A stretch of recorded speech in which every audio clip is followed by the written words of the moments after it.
Thanks for being here for another day. I usually, when I have two sessions at a Metals Investor Forum, I use the first one to, spout off about what I think is going on in the world, which I did yesterday.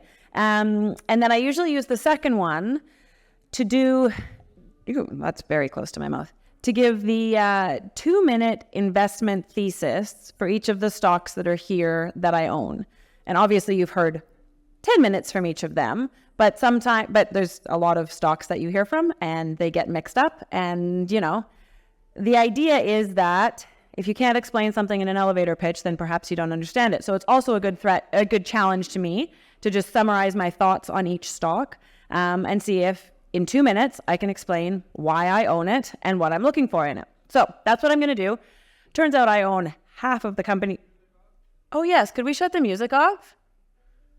I see a response up there. I'm sure it will happen in a moment. That's a good call. I did feel like I was competing with something, but I hadn't glommed onto what it was. So I will run through them. Here we go. They're in alphabetical order. They are not in order of any other preference. Okay, Aston Bay Holdings. This is a newer addition to the portfolio. This is really a buy based on results that will be coming out soon. So Aston Bay, up in the far north of Canada. They've been exploring the Storm project for a while. They have some very nice surface zones of copper, really nice grades. But in the far north, you need more than the surface zones of copper that they had tagged into. A few weeks ago, they and their partner who are doing the drilling up there, American West, reported visual descriptions of core holes from deeper holes that they drilled that look like they tagged into what's called a sediment-hosted copper system. Now, sediment-hosted copper systems can be, when they're there, they can be rich in copper and they can be very big. That's the kind of thing that could work up in the far north of Canada, which is where the project is. So the market went quite crazy responding to that visual description, which is fair enough. Then what was interesting was that the next set of drill results that came out were not assays from that deep visual description that they'd given. Instead, they were assays from that surface stuff that everybody already knew about. And in a fairly classic market, perhaps misreading, everybody sold off because they were like, oh, that isn't what we wanted. So anyways, what it is I think that the next holes that are going to come out have a fairly good chance of returning proof of this sediment-hosted copper discovery. And because there was this market misstep in the interim between the visuals and now, there's perhaps a better buying opportunity to ride that discovery moment than there was before that set of results came out that the market didn't like so much. So this is a cross-section, a graphical chunk of the earth that shows those faults are where the surface copper is sort of leaking up, but it's coming up, they postulate, from the sediment-hosted system below, and those systems can be very rich. So this is a discovery play. Alaska Energy Metals, someone you will hear from shortly. Greg is sitting at the table up here. Nickel sulfide deposits are the best sources of nickel. They're the best for a couple reasons: for the cost of mining them, the recoveries that you get from them, and for environmental reasons. But they're not that common. We've tapped a bunch of the obvious nickel sulfide deposits in the world. The Nikolai project in Alaska, as the name of the company suggests, has a large nickel sulfide zone. It's been known for a while, but it hasn't gotten attention. It was hidden away for a long time for a bunch of reasons. There's enough drilling up there that I have good confidence that there is a big zone. It just needs more drilling to be turned into a resource instead of a known zone that has hits in it. And so Alaska Energy Metals has a clear plan to flesh out that zone, turn it from, okay, we know there's nickel sulfide mineralization here, into a large resource of exactly that. And that, of course, is happening in America in the context of nickel being a strategic metal that is in demand. And what I really like is, like I say, a clear, simple plan to create that endpoint over a, first step this year, next step next year. Calinex Mines, we heard from them yesterday. This is a very focused team that has figured out a new approach to some of the overlooked rocks in the Flin Flon camp. There were a whole bunch of rocks that people ignored for a long time. They presumed that they were not prospective. This team has demonstrated that they are. You just have to look at them in a different way. And so that unlocking is now revealing lenses of very nice mineralization. VMS, volcanogenic massive sulfide, there's a mouthful. Mineralization can be very rich. It's base metal stuff predominantly. It often has precious metals as well, but it's mostly base metal. It can be very rich. The lenses individually are often not that big. So usually in a VMS project, what you need are multiple lenses. So you need a bunch of chunks, a bunch of deposits, lenses, whatever you want to call them, close enough together that you can make a reasonable mine plan with them together. And that is exactly what seems to be developing with Calinex. I put this long section here because Rainbow is the deposit that they discovered 2 years ago. They've now delineated it nicely. A lot of it's in the indicated category. It's got whatever it is, something like 5 million tons of good grade. Pine Bay's there. Cabin is a surface discovery. Descendant that's down below is the newest discovery. So that's the next step in this unlocking the lenses of this part of the Flin Flon camp. That's the next step in that. It looks like it has the potential to flesh out rapidly the way that Rainbow did because it's got width, it's got grade. So this is turning into a VMS project that has the tonnage and grade that you need to matter. And it's right down the road from a mine that was just shut down, which really lowers the bar needed for success. And it's also a very tight share structure. Cascadia, new to MIF because it is new altogether, spun out from Attack, which some of you will remember from having made that Carlin-type gold mineralization discovery up in the Yukon a decade ago. Attack was recently bought by Hecla for that Carlin project. The rest of the assets were spun out. Those assets, Attack had started gathering together because they realized they wanted to be more oriented to copper in their other projects. And the thesis here is this, you can capture it in the map on the right there that says catch property at the top. The big green blob, all through BC, that's the Stikine terrain. The Stikine terrain in BC, especially in the northern part of BC, has a whole bunch of really nice alkalic porphyry deposits. Red Chris is a great example. The porphyry up top is good. The porphyry as you get to depth is very good. That's the Stikine terrain in British Columbia. And those porphyries also are the causative things for many of the other exciting mineralization, much of the other exciting mineralization in British Columbia. What's interesting is that there hasn't been focus on the green blob up in Yukon. So that's the Stikine terrain continuing up north of the border. Yukon is obviously very explored for gold, but it is not very explored for systems like this. So this was Cascadia's concept. They went out, they have now drilled their first such target, which is the catch property. I'm like stealing Graham's thunder right now. He's going to repeat this, but you need to hear something 3 times to learn it. So me once, him the next time, then you can go talk to him and that'll be 3. And they're waiting for assays from those holes. They had initially planned on doing more holes, but they liked the way the rock looked. So instead they stuck with 5 holes and pushed them deeper, which to me is a promising sign. We shall see. These are the first holes into a new conceptual target. A conceptual target that has very nice copper and gold grades on surface. So that's Cascadia. Delta, also sitting up here at the table with me. Over the last year and a half, Delta has delineated a very nice gold zone. This is just west of Thunder Bay. And what's interesting is that it's like on the highway. So anybody who has worked in Ontario is surprised to hear that this was not explored before, but it wasn't. So they've delineated a very nice zone of mineralization there, close to the highway. Good disseminated gold throughout this zone that is now almost 1 kilometer in strike, goes down over 200 meters of vertical, has widths varying from 10 to 50 meters. There are also, though, very nice plunges or shoots of high grade within that. And you can see some of the splashier results that those shoots have generated, like 6 grams over 30 meters, 6.5 over 10 meters. Those are, the kind of results that attract attention. And Delta's share price reflected that certainly about a year ago. The latest results the market didn't like. So if you go and check, just to be honest about what's going on, if you go and check Delta's share price chart right now, it doesn't look so great because they stepped across a fault to the east and they didn't hit high grade. They hit gold, The system continued, but they didn't hit high grade. The market didn't like that because they wanted to see the zone continue on the other side of the fault. That doesn't mean that that side of the fault is no good. It means it needs more work, and we don't know yet. But also the stuff that they have delineated on the west side of the fault is very nice. So I think that it's been oversold because of that reaction. And I think there is a lot of gold that's not yet captured in a resource, and there's a lot of potential that remains. So that's Delta.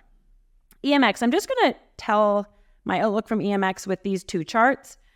The first one is the adjusted cash to EMX over the last few years.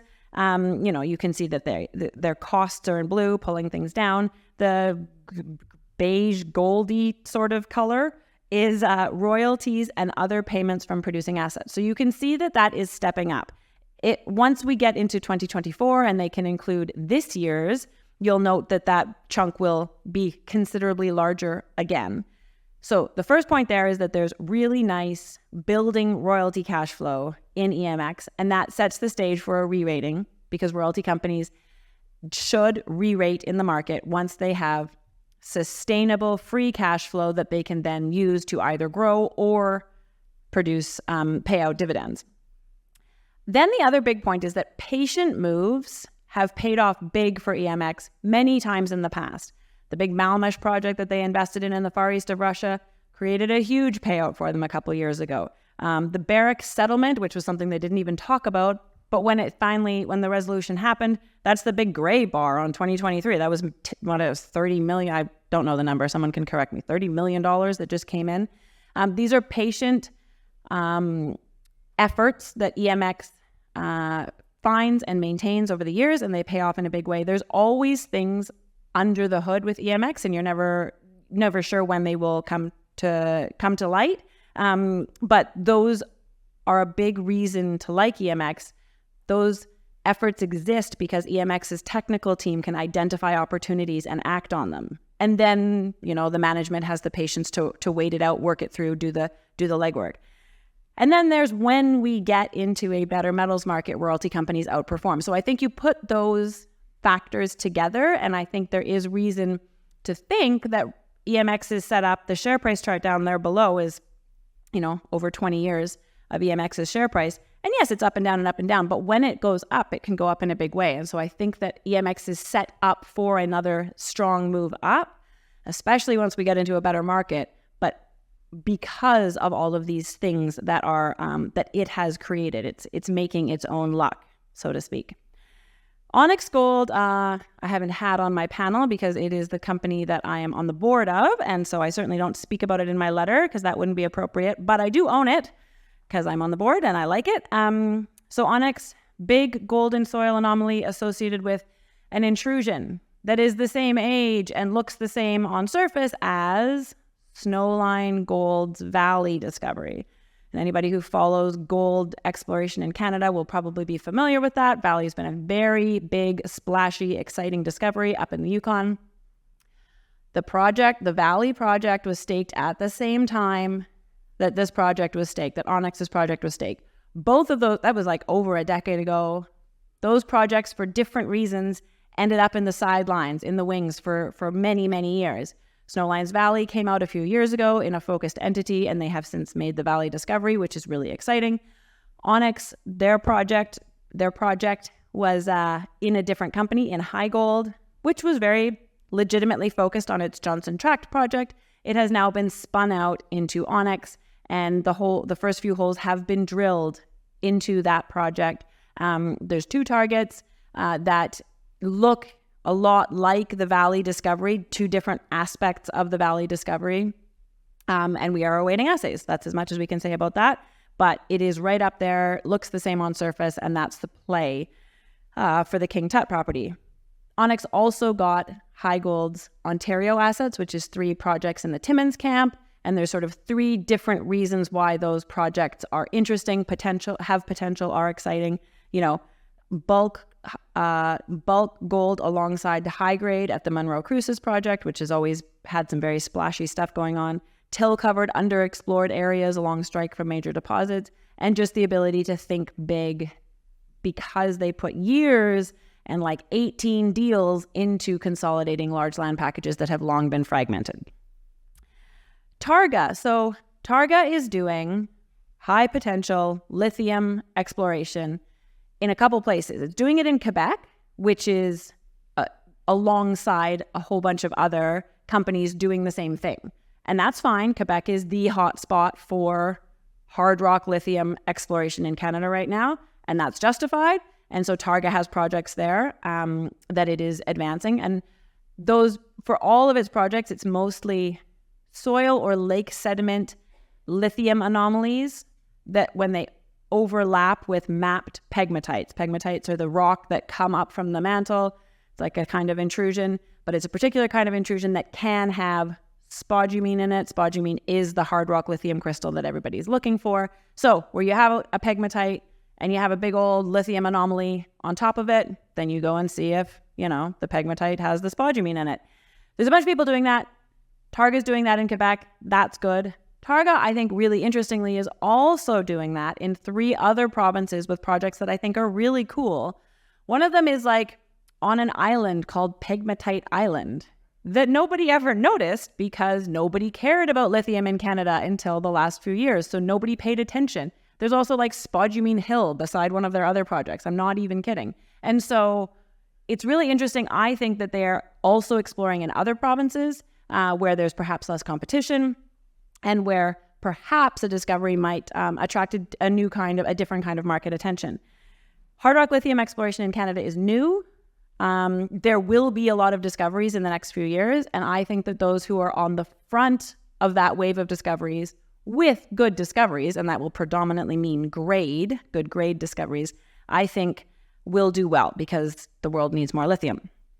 And last but not least, again, these are in alphabetical order, and it's West Red Lake's own fault that their name starts with a W, but they recently bought the Madsen mine for a song, a very small amount to pay for 2 million ounces of high-grade gold in the ground and a brand new mine or brand new mill, underground workings, permits, and all of that. Of course, they were able to buy that because Madsen is a mine that did not work under the previous operators. The crux of the thesis here is that Madsen failed because of how the previous operators financed the mine, and those financing decisions meant that they cut corners in how they built it, and they pushed a bunch of cost from the build into the operating budget. And so those things meant that the operation wasn't as good because of the corners that they cut in the build, and the costs were higher because they pushed a bunch of cost into operations instead of dealing with it in the build. If you have an operation that's not doing as well as it should, and costs are considerably higher because you pushed more requirement onto the operations, that mine is not set up to do well and will run into debt covenant issues, and that's exactly what happened with Pure Gold. The reason that story really matters is that those are fixable mistakes. This isn't a problem with the gold not having been there or the gold not being able to pull the gold out of the rock. These are fixable mistakes, and that is West Red Lake's entire thesis. And so they have a solid year of work ahead, during which they will establish, a clear, robust, and strongly economic mine plan.